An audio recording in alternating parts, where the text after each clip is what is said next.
my old long-time friend since 1995.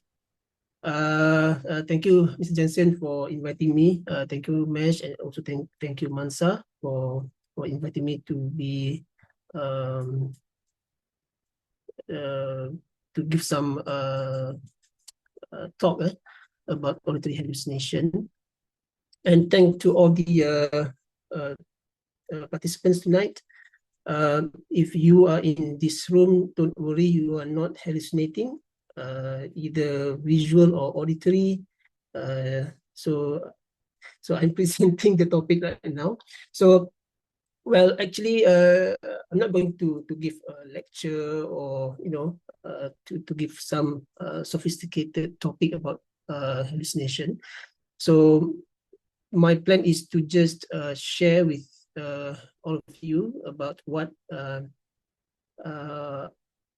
me and my team been doing on this topic, on this research about auditory hallucinations, some overview, and then at the end of the presentation, I will share some of our work on auditory hallucination. Okay, to start with, I would like to share. Seorang lelaki mengalami halusinasi selepas mendakwa mendengar bisikan suara menyuruhnya menghempas anak saudara yang juga bayi berusia 40 hari ke lantai. Lebih sadis, suspek turut tergamak mencampak kakak bayi berkenaan yang berusia 3 tahun dari tingkat 1 Bangsapuri. Kejadian menyayat hati itu berlaku kira-kira jam 3.40 petang semalam di Sungai Pinang, Georgetown, Pulau Pinang. Akibatnya, kanak-kanak perempuan mengalami kecederaan di tangan, kaki dan badan, manakala bayi malang berkenaan mengalami pendarahan di kepala. Lebih mengerikan, suspek berusia 29 tahun itu sempat mengelar pergelangan tangan kanannya sebelum mencederakan 2 anak buahnya. Ahli keluarga yang ditemui memberitahu kejadian hanya disedari selepas mendengar jeritan nenek mangsa meminta pertolongan. Difahamkan suspek juga sedang menerima rawatan tradisional kerana mempunyai masalah kesihatan sejak 2 bulan lalu. Kanak-kanak dan bayi itu berada di kediaman nenek mereka disebabkan ibunya masih dalam tempoh berpantang. Kes disiasat Ketua Polis Daerah Timur Laut ACP Sofian Santun, siasatan kes dijalankan mengikut Seksyen 307 Kanun Keseksaan kerana cubaan bunuh.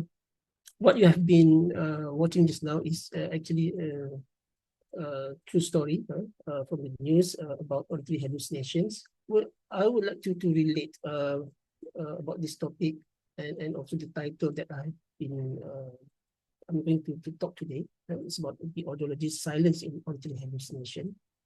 I think the title is quite catchy because for the past decades, I would say that we as an audiologist, of course, we focus more on hearing assessment, okay, hearing fitting, oral rehabilitation, but when we talk about auditory hallucination, the term itself, I think is quite common among us. But however, in terms of we as an audiologist, we are not really look into the matter because I think most probably because auditory hallucination has been, viewed more or mostly from the perspective of psychiatry. All right, and there's so little interdisciplinary work between us audiologists and also the psychiatrists in order to manage auditory hallucination. And in fact, for now, there's even no audiological protocols in terms of assessing or managing auditory hallucinations from our point of view. So basically, even though the term itself is auditory, but unfortunately, from audiological point of view, we are not actually into it in order to give our expertise or opinions on how to together with psychiatrists manage cases related to auditory hallucinations. So in terms of definition, auditory hallucination and tinnitus, they share the same definition, which is the perception of sound without the presence of external stimuli. We know that tinnitus is also those who hear tinnitus, ringing or buzzing, they actually don't really hear the external stimulation. Same with auditory hallucination. So, which means they share the same definition, the perception of sound without external stimulus. So, for auditory hallucination, the prevalence is a most common symptom in schizophrenia patients. And so basically, in clinical population like schizophrenia, so the prevalence is roughly around 60 to 80% of patients with schizophrenia having these symptoms.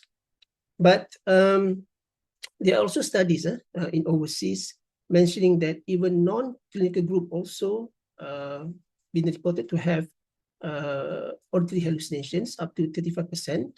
And most of the cases been reported mentioning that if it happened in non-clinical population, so it's often been linked with external stresses. It could be drugs or alcohol, okay? And those who are affected by the substance, okay, they could or been reported to have auditory hallucinations.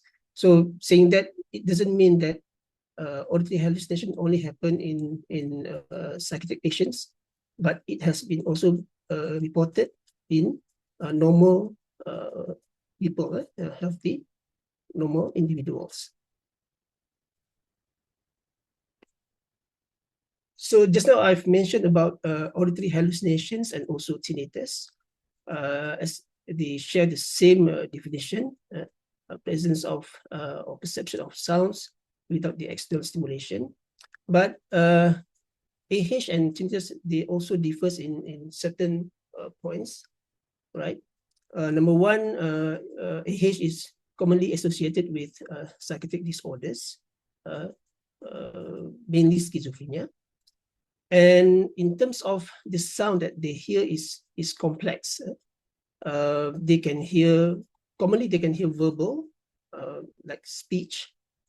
We call it as a verbal auditory hallucinations. And the speech that they hear can be intelligible or unintelligible. Intelligible means that they can hear the speech clearly. And unintelligible means that the speech, they know it's speech, but they cannot really understand the conversation, all right? And also non-verbal can be musical, can be tones, can be buzzing, ringing. So that's why sometimes psychiatrists they don't know how to actually differentiate between tinnitus and hallucination if the patient has psychiatric background, like schizophrenia. Some schizophrenia patients also report of having tinnitus. So basically, psychiatrists, they will refer to audiologists or ENT to evaluate whether the patient has tinnitus or hallucinations, right? And in terms of the complexity, it can be words or sentences.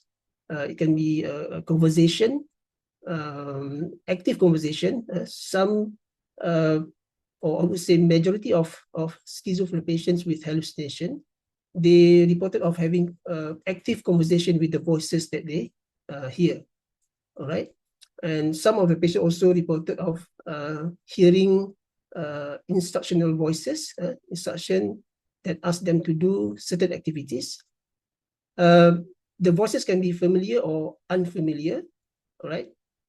Some of the patients mentioned that they can hear voices from their parents or family members, and they also reported that the voices are unfamiliar from unknown voices. So it is quite complicated when we talk about auditory hallucinations. And in terms of its origin, okay, this is quite interesting because there are lots of theories. Sorry, I should show this point. Okay, so in terms of origin, auditory hallucination, previous studies have done a lot on at the brain level. Okay, so the theories that have been documented, all right. So they talk about cognitive theory, all right. And one of the theory that I've been referring to is the theory of disconnectivity. Okay, I'll explain about this theory later, all right. And in terms of treatment, auditory hallucinations basically are commonly using antipsychotics drugs. But if, let's say, the patient stop using the antipsychotics, so auditory hallucination can relapse. And also electroconvulsive therapy, where the psychiatrist will use electrical stimulation to minimize or to reduce or to avoid auditory hallucinations. And then there also research has been done to look how sound therapy like music can be used to minimize auditory hallucinations. But in terms of sound therapy, I think there are still studies been doing to see how sound therapy can reduce the experience of hallucinations. And tinnitus, I'm sure most of us know about tinnitus. It's a ringing and usually passive. I don't think those with tinnitus, they are actively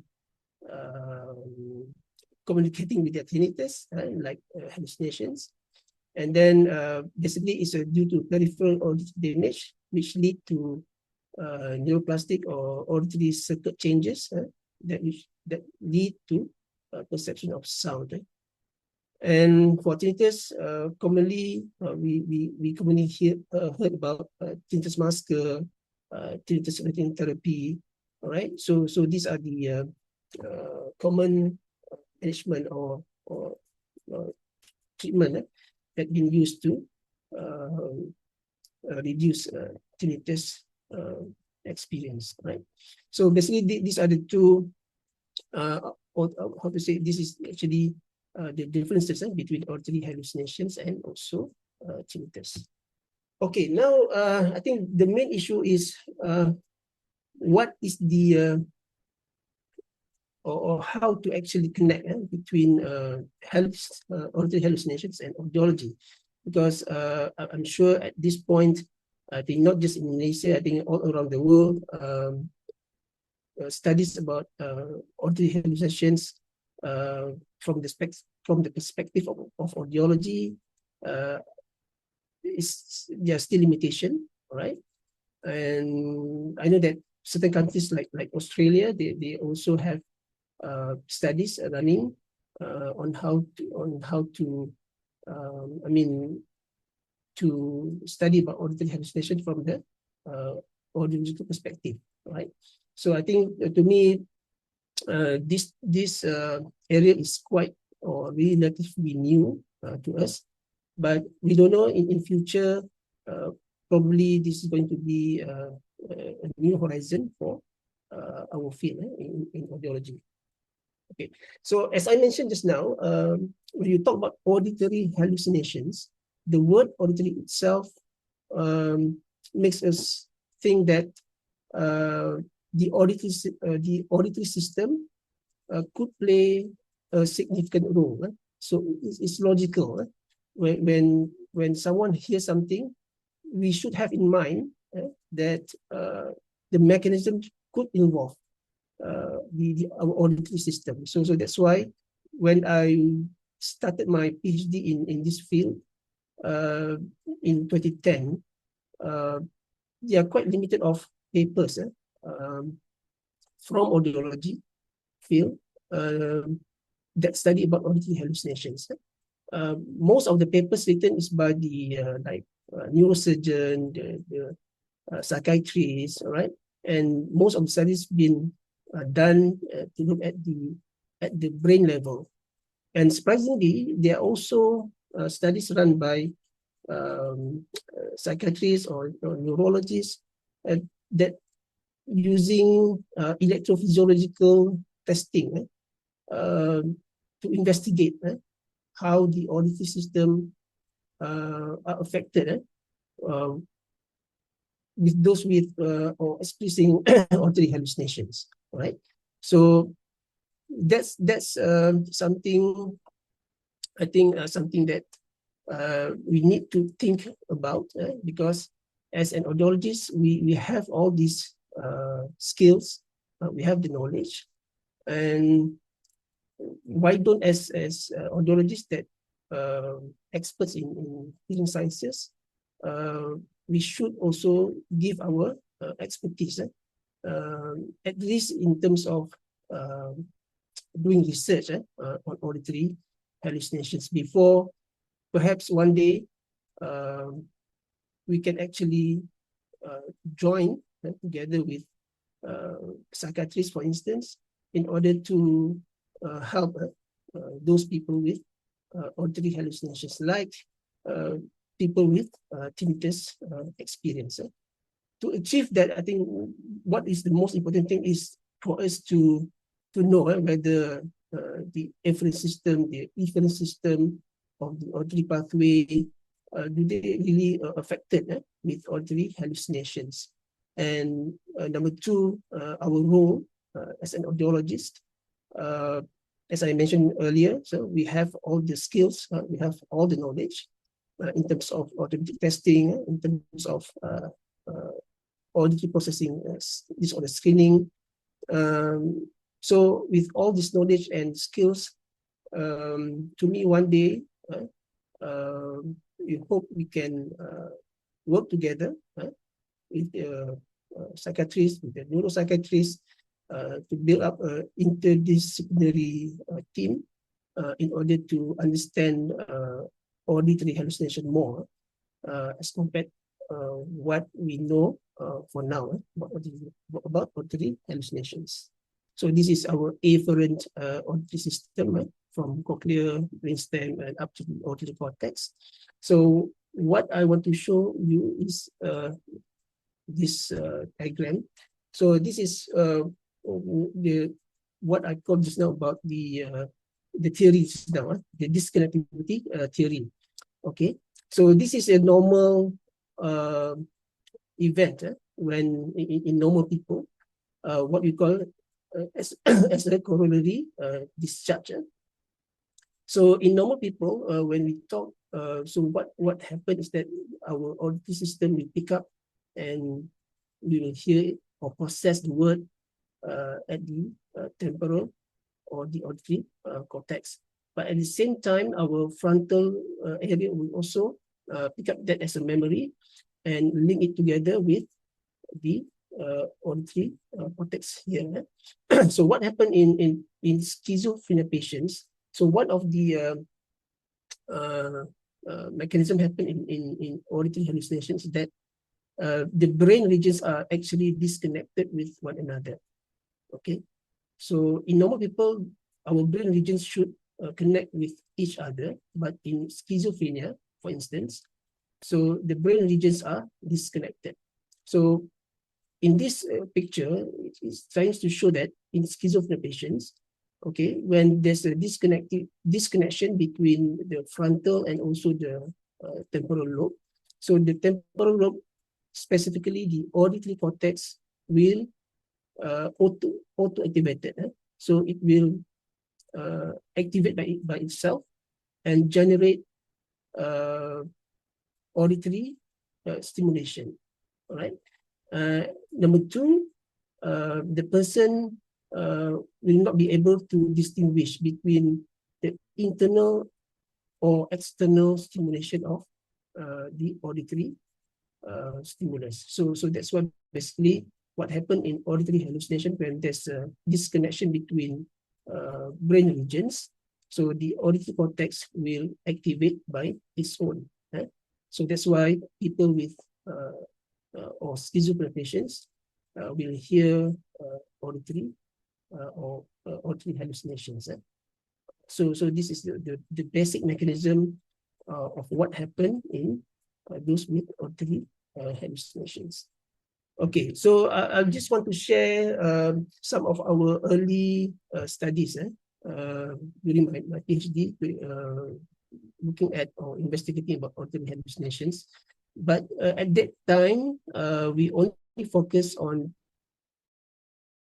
those schizophrenia,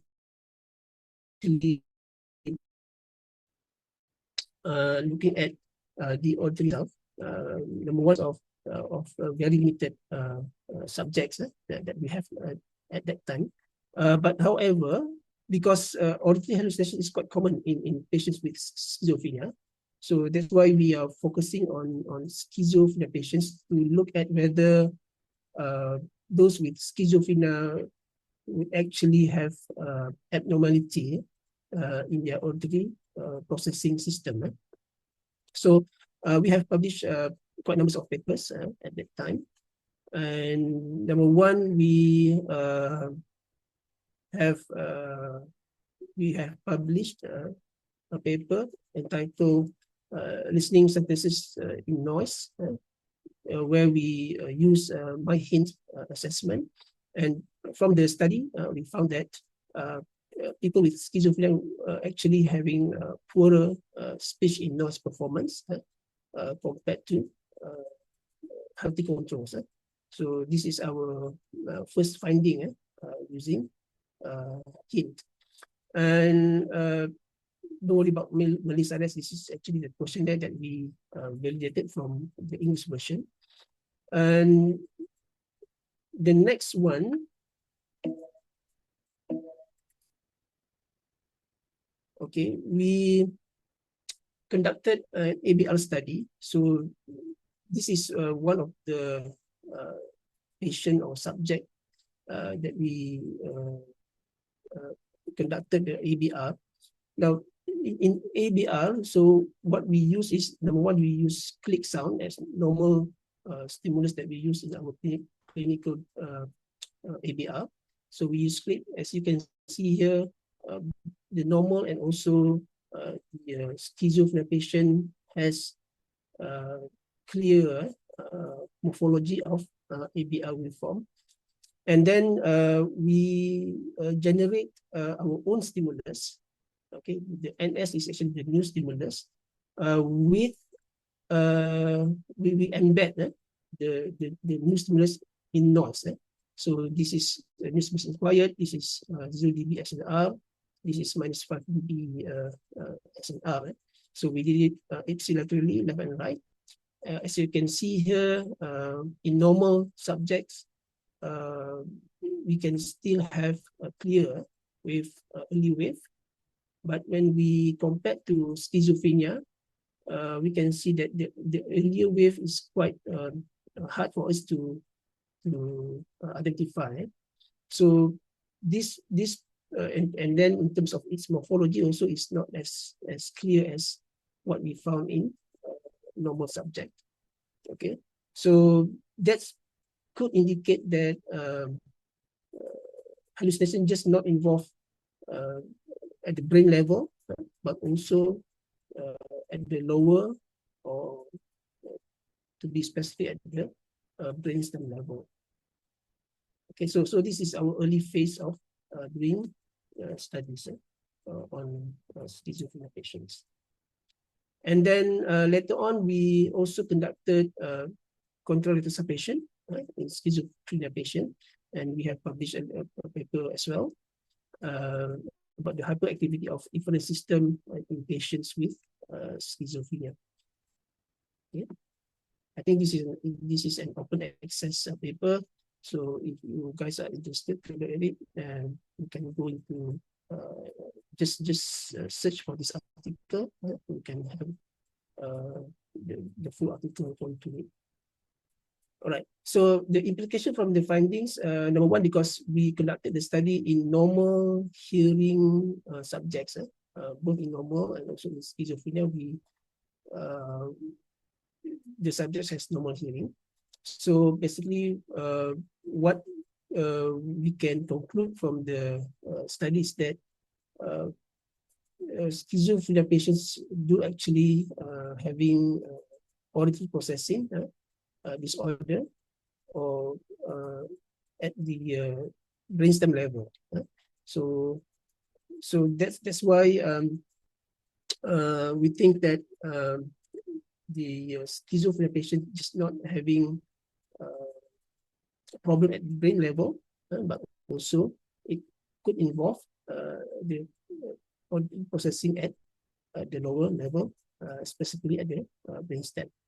And number two, our finding also suggests that it just not affect the afferent system, but also the top down of the efferent system of the auditory pathway.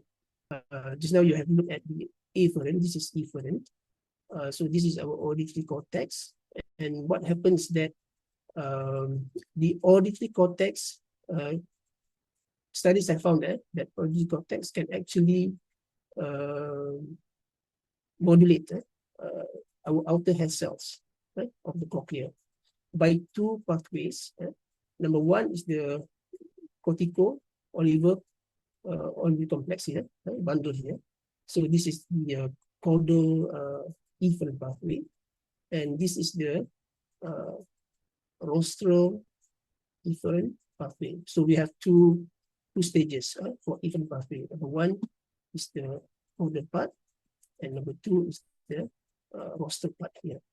Okay. So if you can look at the pathway here, so if it involves the caudal portion of the efferent pathway, so basically contralateral stimulation of the opposite ear will affect the electromotility of the hair cells of the ipsilateral ear here, right? Same as the cortex here. So stimulation at the auditory cortex can actually affect the electromotility of the outer hair cells at the cochlea here. Okay. So interestingly, a study by Parrot, I think in 1990s, they found that when we stimulate the auditory cortex with electrical stimulation, so it will affect the electromotility of the outer hair cells of the cochlea. Right. So based on the findings by Parrot, so studies have come up with idea to say, well, if let's say auditory hallucinations involve the active or the activation of the auditory cortex here, so it might as well also affect the electromotility of the outer hair cells in the cochlea.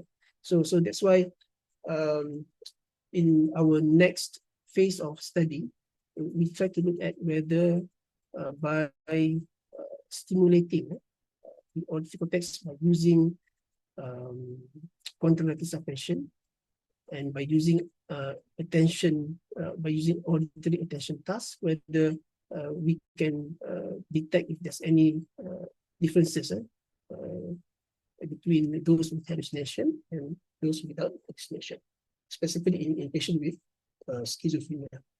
And this is just to show you how we conduct the study. During our first phase of study, where we found the hyperactivity of the ecosystem. So at that time, we just used, I would say, a routine method in doing contralateral suppression. What happened in contralateral suppression is that number one, we just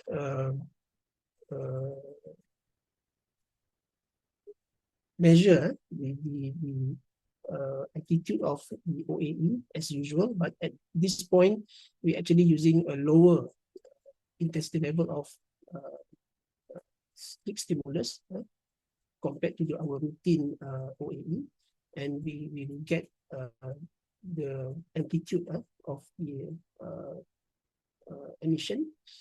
And during contralateral suppression, what we do is we just present a white noise level, roughly between around 60 dB SPL, and we again remeasure the amplitude of the OAE, and the suppression is actually a positive difference between with and without the presentation of contralateral noise. So during our first phase of study, because we don't differentiate those with hallucination and those with without hallucination, so we just conclude that patients with schizophrenia do actually having hyperactivity of their immune system, because the suppression was found to be larger in schizophrenia compared to those with the healthy controls. So we are quite excited with this finding, and later on in 2021, 2022, so we come up with this idea on how we can actually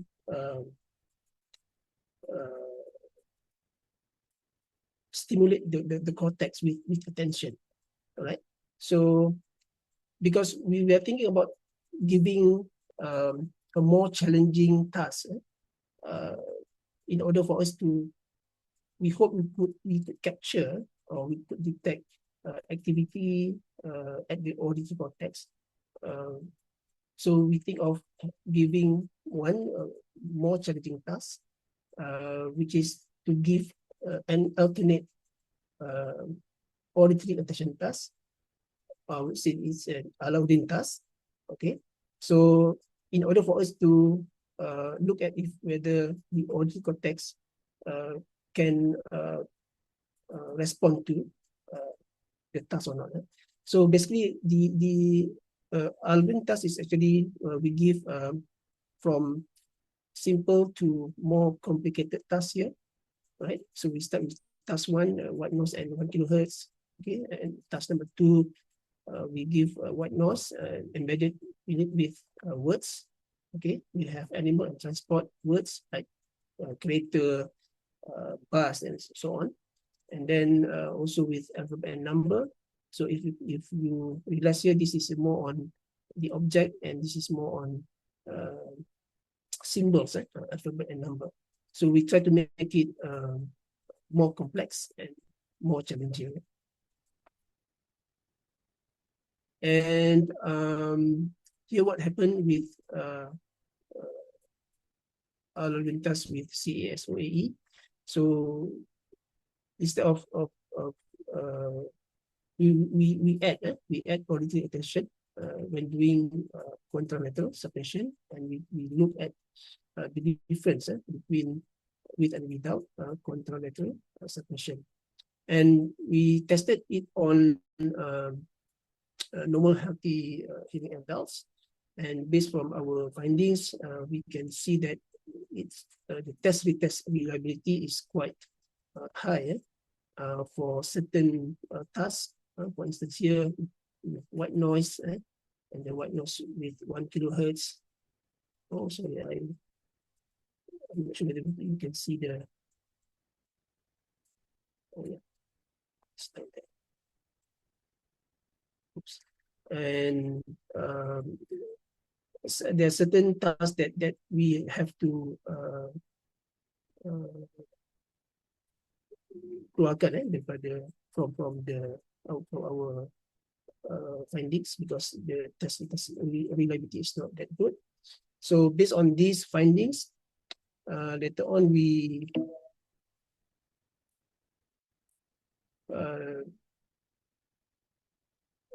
conducted the study on schizophrenia patients, and now this time we are able to compare between schizophrenia patients with and without, or what we say, with recent and non-recent hallucinations.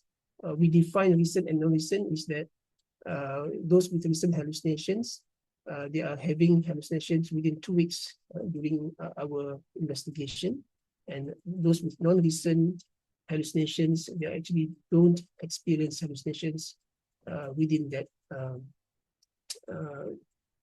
when you conduct the study. So interestingly, what we found is that so here the graph shows that with contralateral suppression 4, which is the tougher one, right? So we can see that the schizophrenia with recent hallucination shows significantly more suppression, right, as compared to the non-recent and also the healthy controls, right, as compared to other contralateral suppressor, right, that shows no significant difference. So based on these findings, we conclude that number one, the tougher one, the more challenging contralateral suppressor could be a potential stimulus that can be used to identify those with recent hallucination.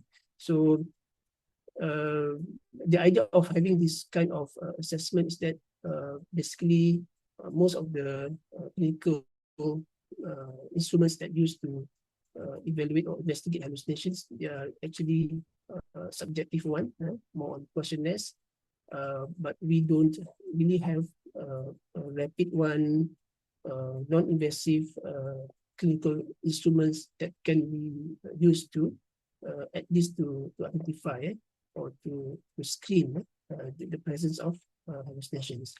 So by saying that, it doesn't mean that you can use this test for now, but because there's still work that need to be done in order to make sure that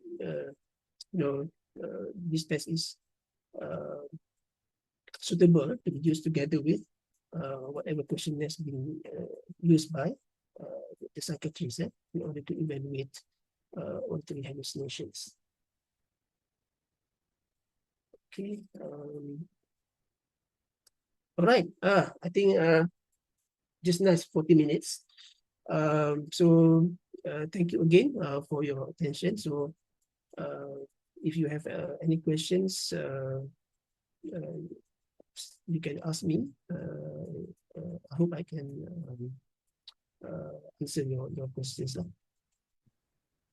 Okay. Thank you. Thank you very much. Thank you very much, Dr. Noor Alaudin. We are so glad to have the session, and thankfully no one's hallucinating. Everyone's paying attention. I learned that attention also affects the auditory system, and it's something that I need to go into a bit more to learn about this attention and how it affects the OAE. That certainly is something new for me. Maybe I have overlooked it, but certainly something we have to consider, especially implementing the Alaudin task. I think that's something very interesting as well. Is it available on the market? Not yet. Not yet, Jensen, because I think there's still lots of work to be done in order to make it suitable to be used in our clinical session. But to be positive, I think this is initial work from us, from the team. And currently my PhD student is working on how to improvise the test. So we hope to get more suitable to be used in clinical settings. Yep, certainly we wish all the best to your PhD students, and we want to discover more of what we can do as audiologists in the area of auditory hallucination. So we have 3 questions so far. If you have questions, please key into the Slido or you can also key into the chat if you cannot get to Slido. And we'll be giving out the link for those who are signing up for the My CPD points after we finish the Q&A. So the first question on the list is Associate Professor, is that what would be the differential diagnosis between tinnitus and auditory hallucination? Is there a differential diagnosis between tinnitus and auditory hallucination, especially where I think you mentioned that they are both perception of sound without external stimuli, and so certainly we want to hear from you. Okay, thank you for the question. Well, when we talk about differential diagnosis, as I mentioned earlier, it's really hard to differentiate. I mean, in terms of diagnosis lah. So well, basically at this point, I think we have to rely more on the psychiatrists to look at on how they define auditory hallucination, because to the psychiatrist, auditory hallucinations means they must hear the sound next to the ear, not in the head, okay, not in the ear, but next to the ear. So that's how the psychiatrists define auditory hallucinations.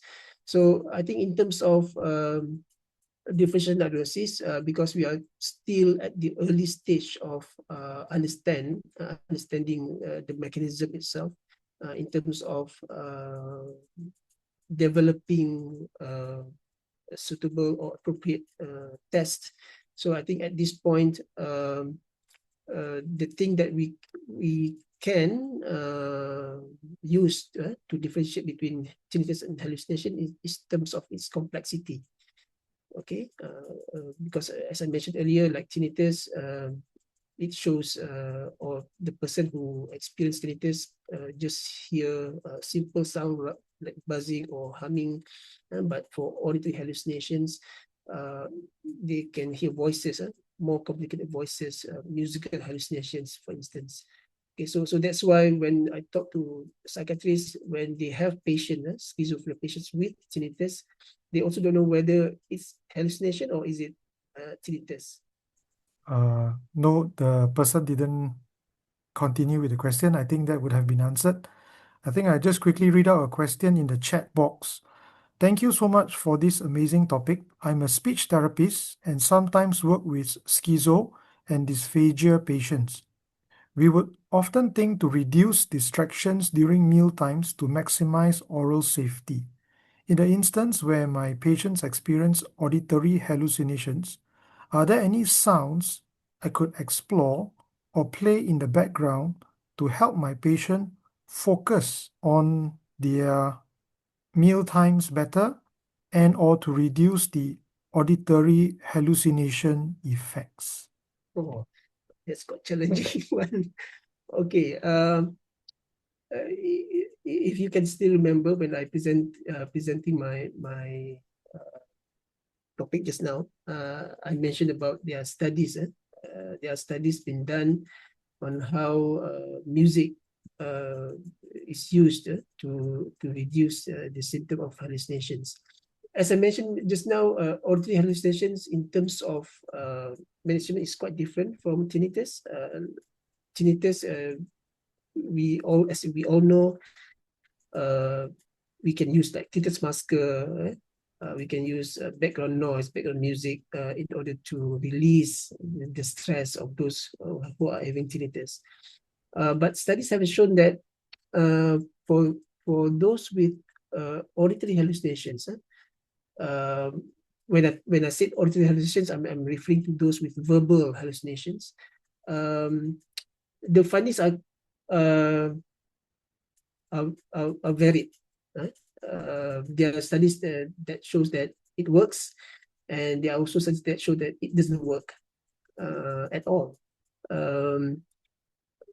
So part of the factors it could be in terms of the type of music that's been used, the duration, I would say the dosage of musics that we introduced to them. So at this point, still, I don't think, but by giving certain music or sounds can minimize the experience of hallucinations. But saying that, well, there's no harm of trying. But from scientific evidence, still it doesn't show that musics or background sounds can reduce what the patients are hearing at that moment. Right. But I think it is a very interesting question. And I think it's a very interesting experience as well for this speech therapist. I think Mr. Jensen, you also have experience handling patients with auditory hallucinations, yeah. The Pak Haji one. Yes, thank you, Prof. This patient that I had was Pak Haji, who has a unilateral loss, and definitely he has tinnitus on the ear that is dead. Yet he says that it's more of auditory hallucination because he claims telinga baik dengar manusia, telinga rosak dengar jin. So that's where we are quite sure it is hallucination. But he specifically states that telinga baik dengar manusia cakap bahasa Malaysia, telinga rosak dengar jin cakap Hokkien. Because he says the Hokkien jin gives him 4D to buy, but because it's in Hokkien, he can understand the language. So definitely, I wouldn't say I didn't refer him to a psychiatrist straight away because he didn't show signs of any schizophrenic criteria.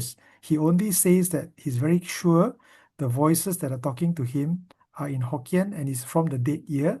But apart from that, he doesn't have any psychiatric disorders. That's why I discussed the case with you some time ago. So did he hear the voices really next to the ear or in the head or far from the ear? During the question and history taking, he says it's in his ear, inside his ear. It's like as though somebody put a headphone on him so he can hear. He knows the voices are not outside of his body, but it's like somebody putting a headphone on that ear.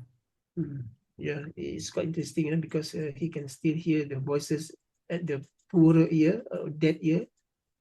Also, wow, I should take him as a subject. Yes, sir. Yeah, I think it's interesting to discuss, but we have to go further. There's so many questions coming in. Yeah, all right. I think we'll do all the psychiatry questions first. What kind of input would psychiatrists usually ask for when it comes to conditions associated with auditory hallucinations? Oh, this one I should ask my wife. What kind of input would psychiatrists usually ask for when it comes to conditions associated with auditory hallucinations? When do we refer to psychiatrists? Perhaps that's a shorter version. Okay. If that's the question, so number one, we have to look at the duration of hallucination. Duration. The duration, how long it has been occurring. Okay. If let's say it's okay just once and then gone for a long time, then so they wouldn't diagnose that as schizophrenia. But if let's say it happens or it occurs several times within 3 months, 6 months consistently, so yeah, I think that one we should refer them to the psychiatrist and to rule out if there's any is related with psychiatric disorders.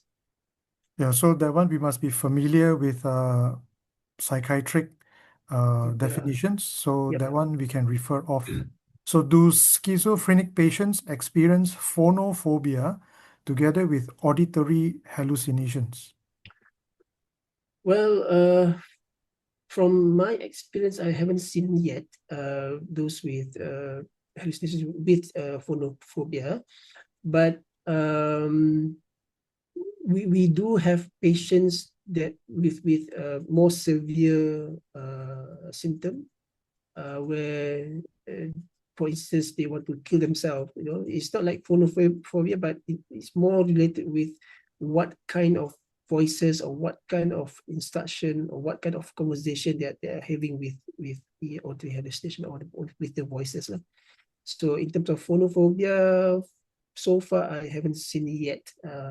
But it's a very good question. So maybe I could, I can go further with that question later on. Thank you so much, Dr. Noor. Now is so many more questions. I think we can take one last one because we have already crossed 9:30. So the final one would be, would I be able to refer these patients to any audiologists who would be able to support my psychiatric patients better? Is there a list perhaps of audiologists who specialize in this auditory hallucinations assessments, Dr. Alaudin?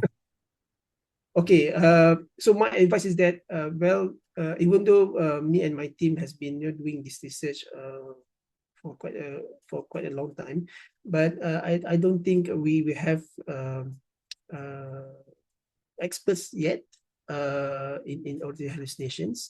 And in terms of assessment, I think what we can do for now is to try with what ever test that we have developed.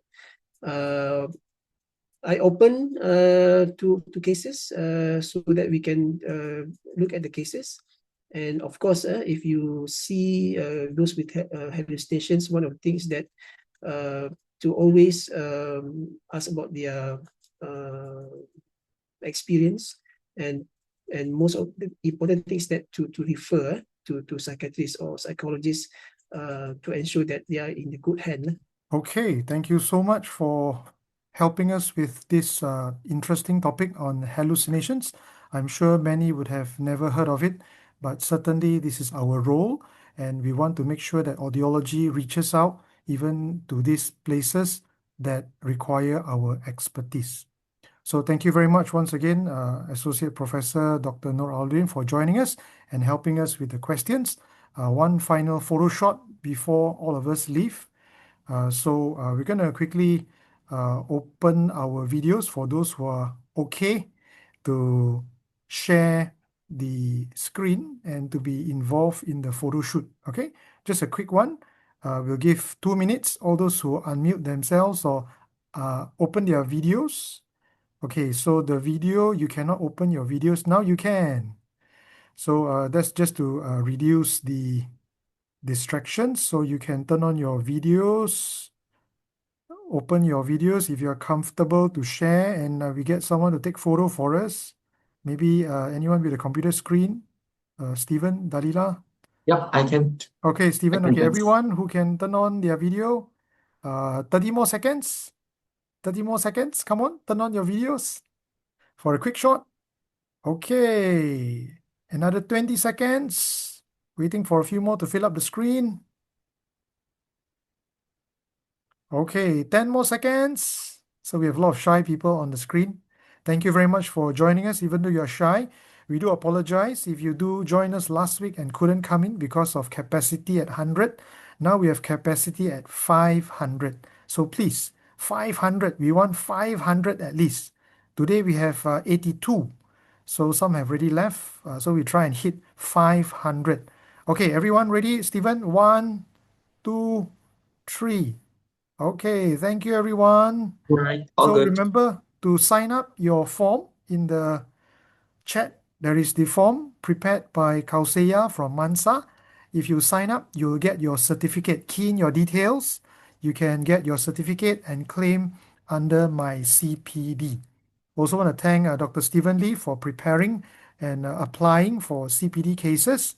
So do join us in the next sessions. Also, one final reminder, next session is with Dr. Sarah Rahmat, Associate Professor Dr. Sarah Rahmat from IIUM.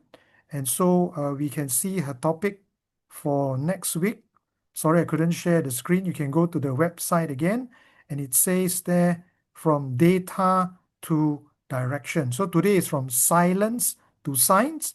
Next week is from data to direction. a national reflection on Malaysia's Audiology Workforce Survey 2024, and we are very pleased to have the session moderated by Dalila Muhammad Kasim, and the speaker herself, Associate Professor Dr. Sarah Rahmat, who's also the current MANSA President. So thank you very much, everyone, and have a good evening. Thank you once again, Dr. Noor Alaudin, for joining us with your expertise and your PhD studies. Okay, good night, everyone.